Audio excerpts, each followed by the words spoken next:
खबर शामिल करते हैं नोशकी से। हमारे गिदरोशिया पॉइंट के नुमाइंदा ज़हूर गुल जमालदीनी से एसपी आसिफ अलीम ने कहा है कि आवाम के जानो माल की जिम्मेदारी पुलिस की अव्वलीन तरजीह है।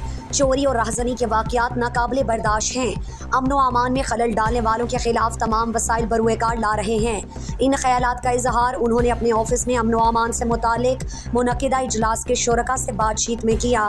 इजलास में BNP के मरकजी कमेटी के रुकन मीर खुर्शीद अहमद जमालदीनी, JUI के मौलाना मंसूर अहमद मेंगल, जमात इस्लामी के हाफिज मुतीउर रहमान, नेशनल पार्टी के अब्दुल रज़ाक बलोच, अंजुमन ताजरान के मीर अहमद मेंगल, सैयद अहमद शाह कलानी, अब्दुल मालिक मेंगल, प्रेस क्लब के इब्राहिम बलोच, गुलाम रसूल जमालदीनी, ज़हूर गुल जमालदीनी, बरकत ज़ेब समालानी ने शिरकत की। DSP गौस बख्श और SHO सिटी खालिद बादीनी इजलास में शरीक थे।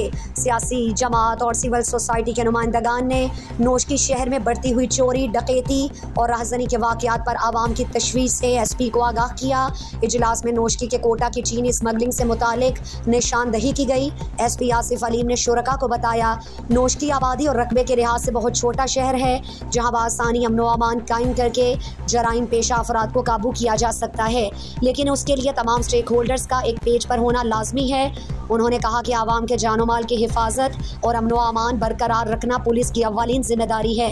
इस मकसद के लिए SHO की सरबराही में दिन रात पुलिस काम कर रही है।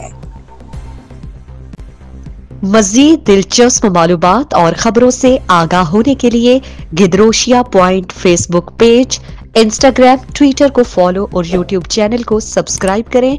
बेल आइकॉन बटन दबाना ना भूलें